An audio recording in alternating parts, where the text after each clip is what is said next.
Disclaimer: everything that we are discussing in this video is purely meant for educational purpose. Investment in securities market are subject to market risks.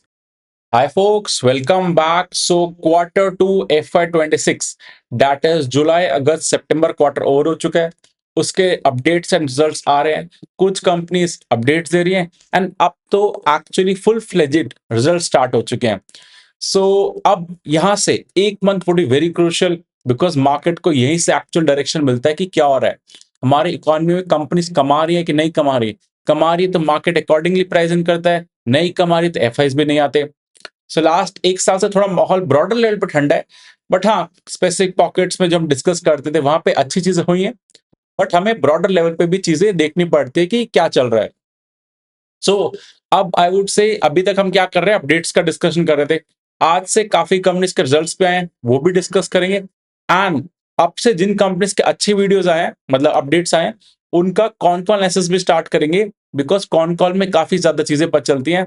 And दिखाऊंगा con calls में क्या क्या आपको पढ़ना होता है. सो इससे पूरा अर्निंग सीजन साथ में डिस्कस करेंगे. एंड जो कंपनीज अपडेट्स आ रही है, if you feel like I am missing them, so comment करना, उसको भी ट्रैकिंग लिस्ट में ऐड कर देंगे. सो स्टार्ट करते हैं. काफी सारे अपडेट्स हैं एंड बहुत मजा आएगा. क्वार्टर 2 स्टार्ट हो चुका है, सो लेट्स सी. सो सबसे पहले एक बैड न्यूज आई थी. सो यूक्रेन में क्रिप्टो इन्फ्लुएंसर है, सो उन्होंने अपने आप को सेल्फ हार्म कर लिया था उनकी लैम्बोर्गिनी में. सो ये क्रिप्टो मार्केट का जो फ्राइडे को जो क्रैश हुआ था बहुत ब्रूटल था. $19 बिलियन वाइप आउट हो गए थे. सो जब इतना बड़ा चीज होता है, सो आपका अपना पैसा लगा हुआ है एंड आपने अगर औरों का पैसा भी लगवा रखा है, सो लेवरेज हो जाता है. सो लेवरेज में मजा आता है, बट अगर वो गलत चला गया तो आपको बहुत नेगेटिव इम्पैक्ट करता है. सो सैड न्यूज आई थी, बट हाँ हमें सब चीजों से सीखना चाहिए क्या क्या हो रहा है वर्ल्ड में. देन एक पॉजिटिव न्यूज आई थी. गूगल, अदानी एंड एयरटेल ने जॉइंट हैंड करे हैं. $15 बिलियन का एआई डेटा हब, मतलब डेटा सेंटर इनॉल कर रहे हैं. सो इंडिया में ये एक नई अपॉर्चुनिटी आ चुकी है फॉर श्योर. डेटा हमें सारा अपनी कंट्री में स्टोर करना है. सो इसके रिगार्डिंग जॉब्स भी डेवलप होंगे. इंडियन आईटी कंपनीज को एक नया काम मिल गया है.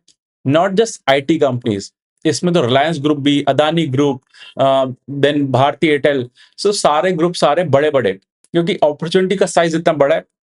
So it's something see good कि इंडिया में एटलीस्ट पहले एआई से नेगेटिव चीजें लग रही थी, बट हाँ एआई की आने की वजह से ये इतना डेटा का कंजम्पशन बढ़ रहा है और स्पीड से.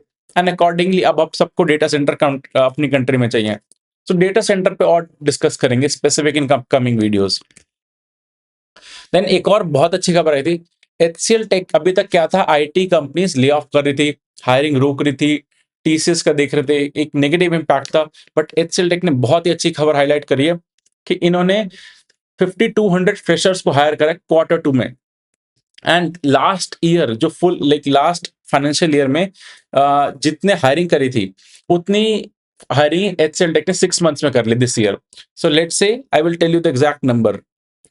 सो एचसीएल टेक ने, if you will see over here, जो भी लास्ट नंबर था, मतलब लास्ट ईयर 7800 हायरिंग करी थी, इस बार 6 मंथ्स में इन्होंने 7200 something. So that means last year का जो बेस था उससे क्रॉस कर लिया 6 मंथ्स में नंबर.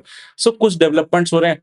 एंड आईटी में जब ग्रोथ आता है, सो अकॉर्डिंगली आपको क्या होता है, इकोनॉमी में बहुत कंट्रीब्यूट करता है. क्योंकि अगर आप देखोगे जो आईटी में अर्न कर रहे हैं उनका पैकेजेस ज्यादा है, सो वो हमारी इकोनॉमी में डिस्क्रिशनरी स्पेंडिंग करते हैं, तो इकोनॉमी का साइकिल घूमता है. So IT is a biggest contributor. So आप उसमें इन्वेस्ट कर रहे हो कि नहीं कर रहे हो, that's a different thing. But आपको इकोनॉमी पॉइंट ऑफ व्यू से भी समझना है कि ये सेक्टर ग्रोथ करना is very important. At least growth नहीं कर रहा, कम से कम जॉब्स और क्रिएट कर रहा है. वो लिंक है, अगर ग्रो करेगा तब भी जॉब ज्यादा क्रिएट करेगा. सो एचसीएल टेक से मतलब अच्छी न्यूज आई है. सबसे पहले आते हैं टाटा मोटर्स पे. टाटा मोटर्स के रिगार्डिंग काफी न्यूज थी. काफी लोग जो मार्केट में रहते हैं उनको भी टेंशन हो गई, इतना 40% का स्टॉक क्यों गिरा. सो इट्स समथिंग, इसमें लाइक डीमर्जर हुआ है. सो अब से टाटा मोटर की दो कंपनीज होंगी, एक पैसेंजर व्हीकल, एक commercial vehicle. So before demerger stock price around 650 680 something था. Not sure about the exact price. So क्या हुआ है कि इक्वल शेयर्स मिलेंगे. सो दैट मीन्स दोनों Tata motor passenger vehicle and Tata motor commercial vehicle के शेयर्स मिला के इक्वल इनटू टाटा मोटर की वैल्यू होनी थी. बट क्या हुआ है कि टाटा मोटर का स्टॉक प्राइस अगर 50% डाउन होता, दैट मीन्स वो मतलब at no gain no loss पे होता. बट 40% डाउन है, दैट मीन्स प्रीमियम पे ट्रेड कर रहा है, बिकॉज आधी वैल्यू जो थी वो तो ऑलरेडी अभी लिस्ट होगी एक मंथ के अंदर। सो अभी 50% डाउन होता, सो दैट मीन्स ये इक्वल प्राइस होता। सो आज ये प्रीमियम पे ट्रेड कर रहा है। सो ये चीज ध्यान रखनी पड़ती है। एंड इतनी बड़ी कंपनी में 40% कुछ ऐसा नहीं होता वियर्ड हो जाए। बहुत ही रेयर इंस्टेंसेस होते हैं जो इतना लार्ज कैप कंपनी गिर जाती है एक दिन में। सुला विनयार्ड की बात करते हैं। सो ये बहुत ही पॉपुलर कंपनी है एंड इसके रिगार्डिंग तो हम काफी टाइम से डिस्कस करते आ रहे हैं। इसका स्टोरी था कि इंडिया में लोग विस्की बियर पीते हैं, वाइन का कंजम्पशन 1% है, यहाँ से बढ़ेगा। सुला विनयार्ड एक अच्छा स्ट्रॉन्ग ग्रिप रखती है, 50 to 60% मार्केट शेयर है। एंड इसी न्यूज पे इन्वेस्टर्स इन्वेस्ट हुए एंड यू कैन सी क्या से क्या हो गया, मतलब 650 का स्टॉक आज 250 पे हो चुका है। सो मैसिव फॉल है एंड एवरी क्वार्टर एक्सपेक्टेशंस होती है कुछ रिवाइवल आएगा। सो एक्चुअली इसमें clear cut P D rating हुआ है। सो इसको मार्केट ₹1 प्रॉफिट के लिए 66 टाइम्स वैल्यूएशन देती थी, आज सेम पी के लिए 36 हो गया। अभी तो थोड़ा अप हुआ है, पहले 30, सो आधा पी ऑलमोस्ट हो गया था, आधी वैल्यूएशन कर दी थी मार्केट ने, डिस्पाइट इनका प्रॉफिट सेम रहता। सो अब आते हैं इनके रिजल्ट्स आ गए, अपडेट्स नहीं एक्चुअल रिजल्ट्स हैं। सो इनका अगर आप देखोगे सेल्स का ग्रोथ, सॉरी टू से डी ग्रोथ इज -1.1%। सो जो कंपनी ग्रो नहीं कर पा रही उससे इन्वेस्टर्स क्या एक्सपेक्ट करते हैं? Although everything is good at a valuation, वो भी ठीक है, but let's say pricing wise company correct नहीं करी, टाइम किल करती रहेगी जब तक उसमें कुछ ग्रोथ का रिवाइवल नहीं आता। एंड एवरी क्वार्टर इस कंपनी में कोई ना कोई इशू होता है। सो इस बार उन्होंने रिपोर्ट करा है कि ग्रोथ में इश्यूज आए because of the external factor. So Telangana इनका जो टॉप थर्ड कंट्रीब्यूटिंग स्टेट है, उसमें इनको इशू आ रहे थे लाइसेंस एंड ऑल में, रिन्यूअल में। सो एक्चुअली हमने थोड़े दिन पहले भी डिस्कस करा था, बीरा जो 91 कंपनी है उसका भी लाइसेंसिंग इशू हुआ। सो अल्कोहल इंडस्ट्री में ये एक इशू है, हर स्टेट के अलग रूल्स हैं, हर स्टेट में अलग गवर्नमेंट है। अगर आपकी किसी गवर्नमेंट से नहीं बन रही तो आपका धंधा करना बहुत मुश्किल है। सो ये एक लाइसेंस राज है आज भी अल्कोहल इंडस्ट्री में। सो ऑल्दो इसके सुलह के डिफरेंट रीजंस भी हैं का स्ट्रगल करने के, बट इस बार उन्होंने ये हाईलाइट करा। एंड आपको सुलह में इनका वो बिजनेस नहीं देखना जो इनका नासिक में वाइन यार्ड्स है, वो बिजनेस अच्छा कर रहा है बट वो लिमिटेड है, एक सर्टेन कैपेसिटी है, वो स्केलेबल धंधा नहीं है। सुलह ऐसा नहीं कर रहा कि हर जगह जा जाके वो अपने वाइन यार्ड्स एक्सपैंड कर रहा है। सो आपको 90% जो बिजनेस है इनका वाइन का, स्पेशली ओन वाइन्स का, खुद की जो वाइन्स है वो ट्रैक करना है एंड वहां से ग्रोथ अभी तो कुछ नहीं आ रहा। ये इंटरेस्टिंग कंपनी एसजी फिनसर्व। सो लेंडिंग में ये माइक्रो एमएसएमई लोन्स देती है, स्पेशली वर्किंग कैपिटल के लिए। सो लेट्स से आप एशियन पेंट के डिस्ट्रीब्यूटर हो या एपीएल अपोलो के डिस्ट्रीब्यूटर हो, आपको कंपनी से सामान उठाना है देन आगे बेचना होता है। सो एक डेढ़ महीने का जो टाइम मिलता है उसके लिए आपको पैसा चाहिए, तभी आप अपफ्रंट पेमेंट करोगे, आगे कलेक्ट करोगे पेमेंट जिसको आप सप्लाई करोगे माल। सो एक एक दो महीने वाला लोन देती है एंड 85 to 90% इसकी बुक सिक्योर्ड है। एंड इसमें एक इंटरेस्टिंग थिंग है इस कंपनी में, ग्रॉस एनपीए जो नॉन परफॉर्मिंग एसेट है वो 0% ये रिपोर्ट कर दिया कंपनी। इसको पहले भी देख रहा था बट इसमें कोई म्यूचुअल फंड इन्वेस्टेड नहीं था। अभी लास्ट 2 क्वार्टर से इंटरेस्टिंग थिंग्स डेवलप हुए हैं, इसमें बंधन म्यूचुअल फंड आ चुका है। सो एक एक मैं ट्रैक करता हूँ, कोई ना कोई डोमेस्टिक म्यूचुअल फंड होना चाहिए सो दैट वो आपके साथ क्लोज चेक रख रहा है कंपनी। सो इसके नंबर्स आए, बहुत ही जबरदस्त नंबर है। इसके अंदर लाइक लोन बुक में ग्रोथ जो है क्वार्टर ऑन क्वार्टर नंबर दिए, इन्होंने actually year on year number नहीं दिया। एक नंबर दिए H1 से H1 कंपैरिजन का, देन एक लास्ट क्वार्टर से दिस क्वार्टर। इन्होंने लास्ट ईयर से दिस ईयर का कंपैरिजन नहीं दिया। सो जो नंबर दिए उससे कंपेयर करते हैं, 11% का लोन बुक में ग्रोथ हुआ है, क्वार्टर ऑन क्वार्टर ग्रोथ है। सो इंटू 4 कर दो, आपको अप्रॉक्स फुल ईयर का ग्रोथ एक्सपेक्ट कर सकते हो। देन प्रॉफिट आफ्टर टैक्स में 16% का quarter on quarter growth. So numbers काफी अच्छे हैं एंड की मैनेजमेंट ने गाइड करा है कि FY25 से FY26 में 70% का growth year on year guide करा है एंड FY लाइक 26 से FY27 50% का। सो 60-70% से 2 साल का तो टारगेट दिया इन्होंने एंड ऑन ट्रैक है। एंड गुड थिंग इज इनका ग्रॉस एनपीए का नंबर आप देखोगे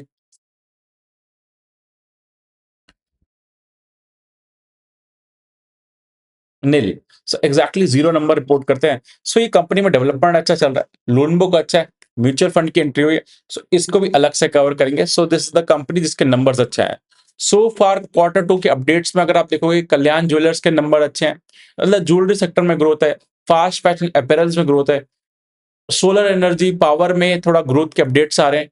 देन फाइनेंशियल्स में बहुत सब्जेक्टिव है, ब्रॉडर लेवल में ग्रोथ नहीं है। एचडीएफसी बैंक ने 10% का ग्रोथ रिपोर्ट करा था। सो ऐसे जो जो अच्छी पॉकेट्स होंगे उनके ऊपर डिस्कस करेंगे डिटेल में। थायरोकेयर का रिजल्ट आया just before I was recording the video. So Thyrocare एक स्मॉल कैप कंपनी है। सो पोस्ट कोविड इन कंपनीज का बेस बहुत हाई हो गया था कि इनको वैल्यूएशन भी एग्जॉर्बिएंट हो गए थे, प्लस इनके पास जो वन टाइम कोविड के जो केसेस आए थे, इतना हाई बेस हो गया था, उसको इनको 3-4 साल लग गए उस बेस को क्रॉस करने में। नाउ ये सेक्टर रिवाइव कर रहा है। एंड पोस्ट कोविड देखोगे तो इसमें टाटा वन एमजी एंड बहुत सारे नए प्लेयर्स आ गए थे, स्टार्टअप्स आ गए थे इस सेक्टर में। तो कंपटीशन हाई हो चुका था, ग्रोथ आ नहीं रही थी, कोविड खत्म हो गया था। नाउ क्या है, चीजें स्टेबलाइज हो चुकी हैं, सबने डिस्काउंटिंग में कर लिया काम, अब सब प्रॉफिटेबिलिटी की तरफ जा रहे हैं।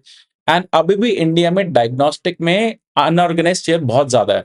सो ऑर्गेनाइज की तरफ थीम चल रहा है। सो अगर अभी आप देखोगे नंबर्स अच्छे हैं, 22% का ईयर ऑन ईयर ग्रोथ दिखा इनके रेवेन्यू में, एंड EBITDA में 48%। सो मार्जिन एक्सपेंशन हुआ है। सो एक कंपनी 15 to 20% गाइड करती है, एंड ये उसी ट्रैक पे आई है। इसमें देखोगे बिजनेस में, सो इनका मेजरली पैथोलॉजिकल बिजनेस है जो लैब टेस्ट करते हैं। रेडियोलॉजी बिजनेस जो है, एक्सरे एंड ऑल वाला, उसमें ग्रोथ नहीं आता, 2-3% ग्रोथ आता है। सो मेजर इनका growth driver is pathology business. And इनका 30% अप्रॉक्स फ्रेंचाइजी से आता है बिजनेस, एंड वहां पे 20% लाइक फ्रेंचाइजी बिजनेस इनका अच्छा कर रहा है, and company is focusing on franchisee business. So अब आते हैं इनका ग्रोथ आ कहां से रहा है, वॉल्यूम से आ रहा है, वैल्यू से, कि एक टेस्ट का जो रेट है वो बढ़ा रहे हैं, और या ये क्वांटिटी ज्यादा ला रहे हैं। सो अगर आप देखोगे इनका रेवेन्यू पर टेस्ट 2% से इंक्रीज हो रहा है। और एक और मेट्रिक होता है रेवेन्यू पर पेशेंट, मतलब एक पेशेंट जो नया आ रहा है उससे 10% ज्यादा रेवेन्यू चार्ज कर रहा है लास्ट ईयर से। हाउएवर इनका जो वॉल्यूम ग्रोथ है टेस्ट परफॉर्म का, सो 21%। सो इनका अल्टीमेटली वॉल्यूम ग्रोथ आ रहा है, प्राइसिंग पावर इनमें नहीं है, बिकॉज कंपटीशन है, अनऑर्गेनाइज सेक्टर भी है।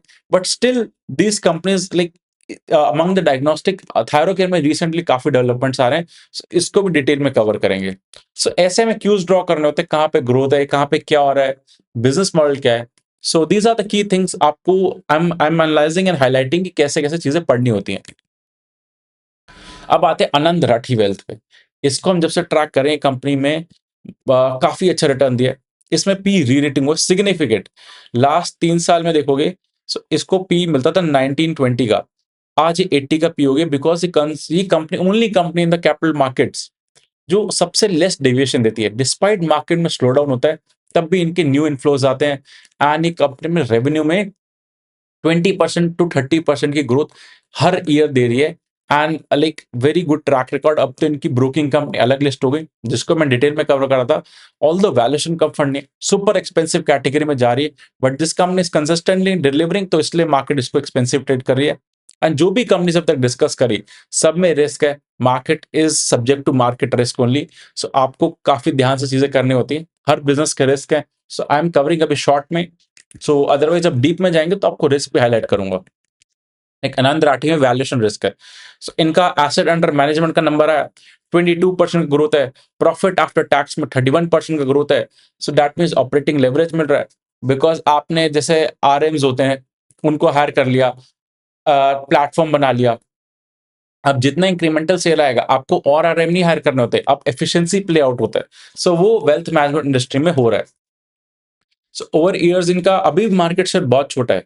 सो इक्विटी में जो म्यूचुअल फंड्स में फ्लो आता है, उसका नंबर देखोगे तो 5 साल पहले 95,000 करोड़ था, एंड अभी 4 लाख करोड़ क्रॉस कर चुका है। And market share of Anand Rathi wealth 0.16 था, अभी 1.85 है। सो काफी टाइम्स ग्रो हुआ है मार्केट शेयर में, ऑल तो अभी भी लेस देन 2% है। Still they have manage to grow then market share.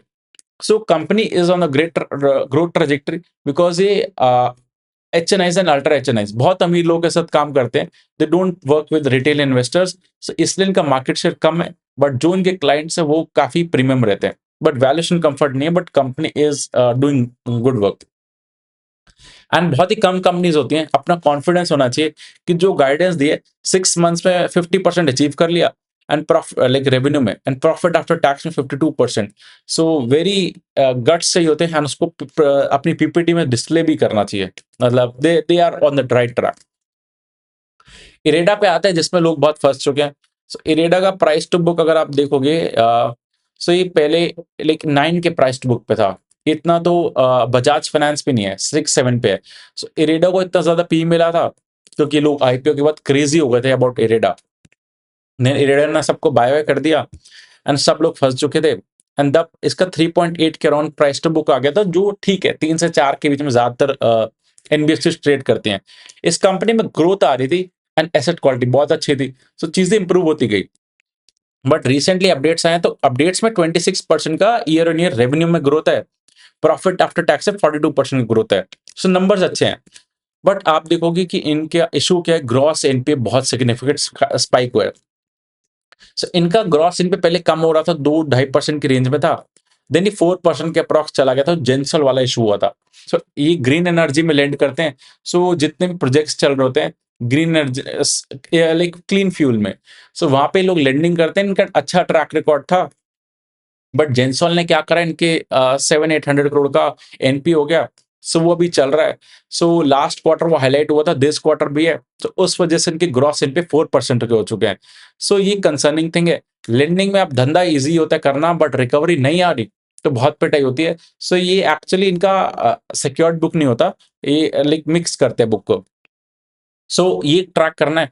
Although business grow कर रहा है, we have to see management का कमेंट्री। एंड इनकी मैनेजमेंट जो हाईलाइट करती थी कि हम सबसे पहले आके नंबर देते हैं, स्टार्टिंग में नंबर देते हैं, एंड वही इनकी मैनेजमेंट हाईलाइट करती थी। इट्स गुड आप दे रहे हो, बट नंबर्स में अच्छा होना चाहिए। सो इनका वैल्यूएशन तो ठीक हो चुका है, बस ये ग्रॉस एनपी का जो इशू है उस पे we have to carefully evaluate about the company, closely track करना है, बिकॉज लेंडिंग बिजनेस में बहुत इंपॉर्टेंट होती हैं चीजें। सिमिलरली नेट एनपी बढ़ रहा है। सो नंबर्स अच्छे हैं, बट ये बहुत कंसर्निंग है। देन एचसीएल टेक के नंबर्स आए तो 10% का ईयर इन ईयर ग्रोथ है। सो एचसीएल टेक फिर भी थोड़ा ग्रोथ करता है, बाकी 2-4% से ग्रो करते हैं। ये लोग हायरिंग भी कर रहे हैं। सो अगर आपका धंधा चल रहा है तभी आप हायरिंग करोगे। हायरिंग इन्होंने 3 साल की हाईएस्ट करी है। लास्ट फाइनेंशियल ईयर से की जो हायरिंग थी वो 6 मंथ्स में कंप्लीट हो चुकी है। सो थोड़ा लार्ज कैप आईटी में थोड़े डेवलपमेंट्स है, बाकी mid and small cap IT में कुछ अच्छी अपॉर्चुनिटीज है जो हम डिस्कस करते रहते हैं। देन सिल्वर गोल्ड का जो इतना हाइप चल रहा है, फोमो हो चुका है। सो उस वजह से ये एमसीएक्स को बहुत बेनिफिट हो रहा है। एंड एमसीएक्स के स्टॉक प्राइस में आप देख रहे हो, सो क्लियर कट बेनिफिशियरी है। जैसे मार्केट्स अच्छा चलती हैं तो बीएससी एनएससी एक्सचेंजेस को बेनिफिट होता है, ब्रोकर्स को बेनिफिट होता है। तो सिमिलरली जब कमोडिटी चल रही है तो उनके एक्सचेंज को बहुत बेनिफिट होता है। तो ऐसे केसेस में क्या होता है कि आपको ये नहीं मानना कि चलती रहेगी चीजें। जब भी चीजें कूल ऑफ होती है तो ट्रेडिंग कम होती है, ये थोड़ा सिक्लिकल बिजनेस होता है। सो वो चीजें आपको माइंड में रखनी है। सो आई होप काफी अपडेट्स का डिस्कशन करा इन डेप्थ, एंड और भी करेंगे, अब कॉन कॉल्स का भी डिस्कशन करेंगे। So everything we have discussed in this video is purely meant for education purpose, कोई बाय सेल रिकमेंडेशन नहीं। Thank you.